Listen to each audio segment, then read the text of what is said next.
여러분 안녕하세요. 디니가로 다 빵셋 비 번호 아치간 비 너 살리롱 비다이 번호 이런 나트 빵셋 비 ngaalongကိုဆက်သွားပါမယ်ဒီပေါင်းဆက်ပြီးတွေကဒီချားနေရကနေလာတော့မဟုတ်ပါဘူးဒီပထမဦးဆုံးတင်ထားတဲ့ဒီရိုးရိုးပြီးတွေကနေပဲပြန်လာတာဖြစ်ပါတယ်ဒါမယ်နော်အဲ့ဆိုရင်ဒီကပထမဦးဆုံးရိုးရိုးပြီးကိုပြန်သွားမယ်ဆိုရင်ပထမဦးဆုံးစကားလုံးက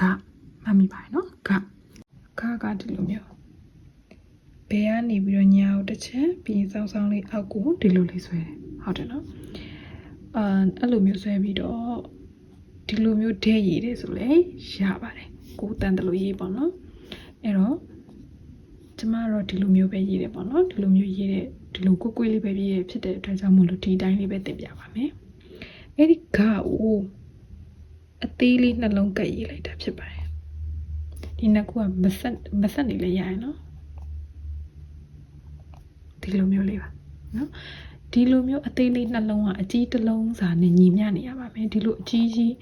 နှလုံးရေးခိုင်းတာမဟုတ်ပါဘူးနော်ဒီလိုအကြီးနှလုံးရေးခိုင်းတာမဟုတ်ပါဘူးဒီလိုမျိုးအသေးလေးနှလုံးကပ်ရေးနေရမှာဖြစ်ပါတယ်ရမယ်နော်တင်ရေးပြမယ်ရမယ်နော်အဲ့ဒါကိုဒီတစ်လုံးနဲ့ရှိတော့အခြေခံပြီးမှခါလို့ခေါ်ခဲ့ပြီးတော့သူကနှလုံးဖြစ်သွားတယ်ဆိုရင်ပေါင်းဆက်ပြီးအတန်ပေါ့သွားပါတယ်အဲ့ဒါကဘာလဲဆိုရင်သူ့ရဲ့အတန်ကဖြစ်သွားပါတယ်ရမယ်နော်အဲ့တော့အခြေခံပြီးမှဆိုရင်သူ့ရဲ့အတန်တက်ကပေါင်းဆက်ပြီးမှဘာဖြစ်သွားလဲဆိုရင်အတန်ပေါ့သွားပြီးတော့ဆိုပြီးတော့အတန်ထွက်ပါတယ်နောက်တစ်လုံးကကြတော့အခြေခံပြီးမှတော့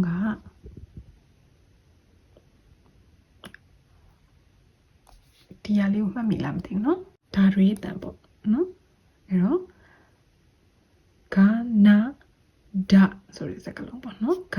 ပြီးအကြားထဲမှာတစ်လုံးရေးရနောက်တစ်လုံးကဒပေါ့เนาะအဲ့တော့ဒလည်းအဲ့လိုမျိုးပဲသူလည်းဒီလိုကတော့လိုမျိုးအသေးလေးနှလုံးကပ်ရေးပါမယ်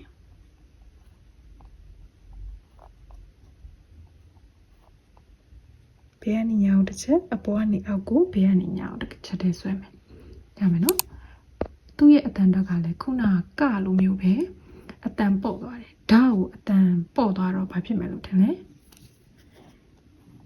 တာလို့အတန်ထွက်ပါတယ်ရမယ်နော်အဲတော့ဆိုတော့ဂါကိုအတန်ပေါ့တော့ဓာတ်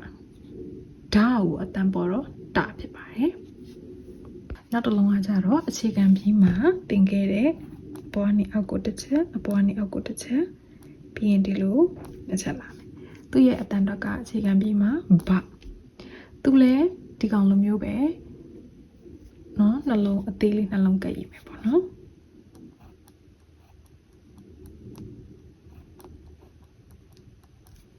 ဒီလိုဖြစ်သွားမယ်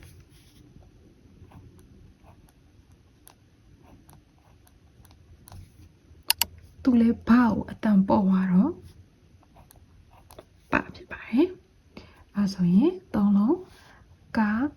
တာဆိုပြီးတော့သုံးလို့ရပြီပေါ့နော်နောက်တစ်လုံးကကြတော့ဒါအခြေခံပြီးမှတင်ခဲ့တဲ့ဒါလေးသူရဲ့အတန်တော့ကစ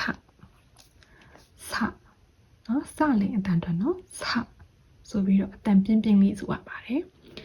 သူလည်းအပေါ်ကကောင်နေလိုမျိုးပဲအသေးလေးနှလုံးကပ်ရေးလိုက်တယ်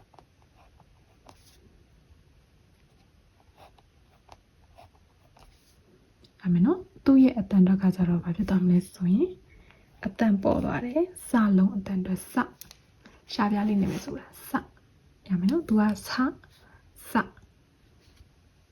โอเคနောက်တစ်လုံးကကြတော့အခြေခံပြီးမှတင်ခဲ့တဲ့ဟာပဲပေါ့နော်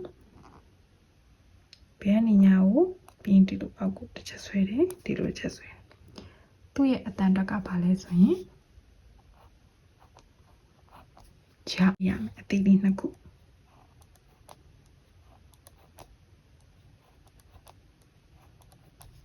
ရမယ်နော်အဲ့တော့ဂျာကိုအတန်ပေါ့သွားတော့ချဖြစ်သွားပါတယ်ဒါဆိုရင်ပေါင်းဆက်ပြီး5လုံးပြီးသွားပြီပေါ့နော်အဲဆိုရင်ပထမဆုံးတစ်လုံးကဒုတိယတစ်လုံးကတတိယတစ်လုံးကပရှုံးတစ်လုံးကစ နောက်ဆုံးစလုံးကကြဖြစ်ပါတယ်အဲ့တော့ဆိုရမှာကကတာပစကြလို့ပဲဖြစ်ပါတယ်လွယ်လွယ်လေးပါဒီအခြေခံ B ကစကားလုံးတွေကိုပဲယူပြီးတော့နှစ်ခုပေါင်းပြီးတော့ရေးလိုက်တာပေါ့နော်အတန်ထွက်တွေကလည်းပထမမူရင်းအတန်ထွက်ကိုပေါ့ပြီးတော့ထွက်တဲ့စကားလုံးတွေဖြစ်ပါတယ်အဲ့တော့ပေါင်းဆက်ပြီး5လုံးဖြစ်ပါတယ်ရမယ်နော်အဲ့တော့တေချာလေးလေးကျင်ပါဒီနေ့ကတော့ဒီလောက်ပါပဲအညော